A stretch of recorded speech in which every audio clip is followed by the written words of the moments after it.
It is August in the rural north of Sweden, and something shifts. The endless light of summer, those soft, sun-soaked nights, where time melts and the sky never truly darkens, has finally begun to retreat. Since the end of July, the darkness is slowly returning. One evening, I stepped outside and I looked up, and there they were. The stars. The stars are back.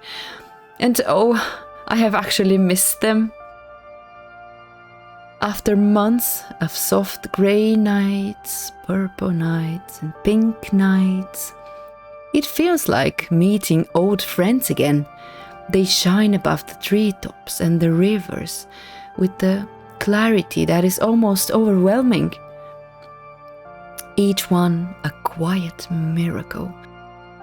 A soft reminder of the rhythms that never truly stop, even when they disappear for a while. Nature too is beginning her slow exhale. Even though it's still August, you can feel the hint of autumn in the air. The nights are cooler and the mornings are softer and quieter.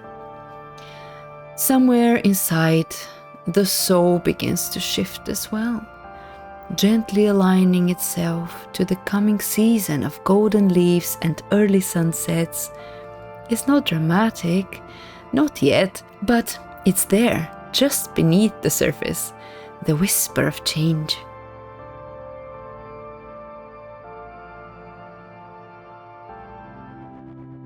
I walk through my garden with gratitude and a little ache in my heart.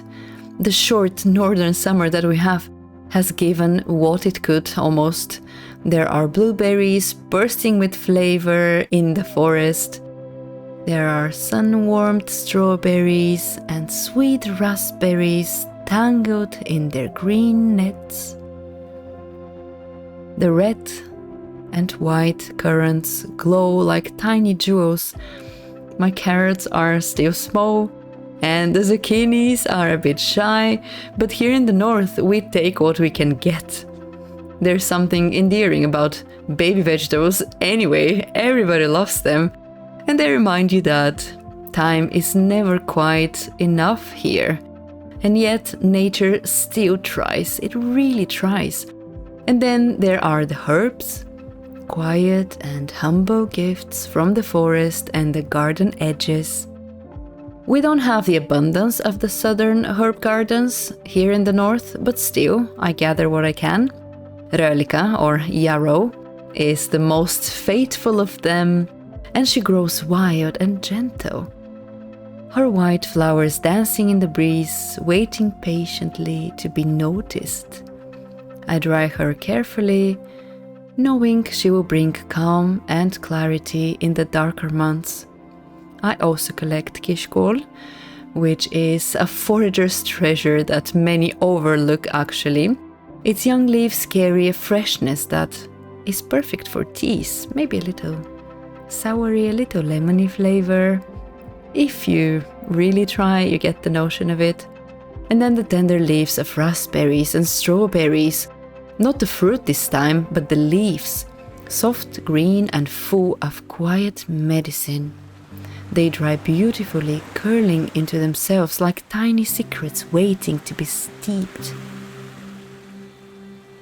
There's something about making herbal tea in the heart of autumn, when the mornings are crisp and you can see your breath rise with the steam.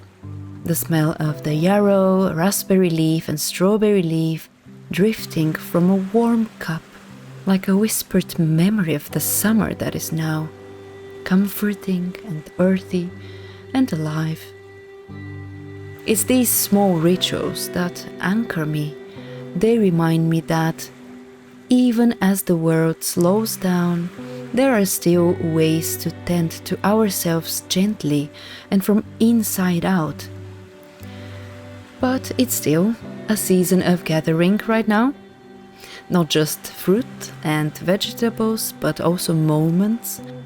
The warmth of the earth beneath bare feet, the scent of something slowly ripening in the wind, the laughter shared around the garden table, the last swims in the lake, the first chill of a night that makes you reach for a sweater and pause for just a moment.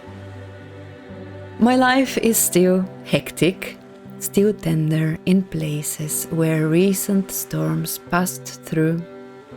I carry some heavy moments that will need time. Time and quiet and the slow healing only solitude can bring. And that's why I find myself almost longing for the rainy embrace of autumn, the stillness and the silence, the safe hush of foggy mornings, and the endless cups of tea. But I'm not really ready for winter, not yet. But autumn comes gently, and if it stretches long and golden and kind, then I welcome it with open arms and held breath. And there is something beautiful about now, about this in-between time, this threshold between light and dark and sun and frost. A time where you can still hold summer in one hand and reach for autumn with the other. Maybe it's okay to feel a little bittersweet about it all. Maybe it's okay to want time to slow down just for a few more days, to eat the berries from the bush and be barefoot in the garden while the sky burns with orange and the stars quietly wait their turn to shine. Because even as the winds shift and the shadows grow longer, this place, this northern wilderness, holds a kind of magic that doesn't vanish with the sun. It simply changes its shape, it softens, it deepens.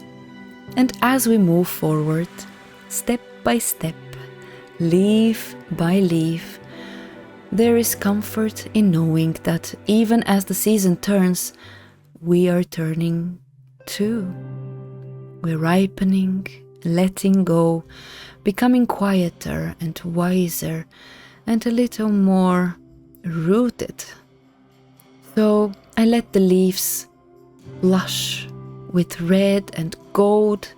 Let the rain come, let the nights fall earlier and the stars return in their quiet wonder. And I will be here, beneath them all, harvesting what remains and healing what was shaken, opening my arms to what comes next. Because even in the fading light, there is beauty. There is breath and there is a promise of rest. And that perhaps is the most tender gifts of all.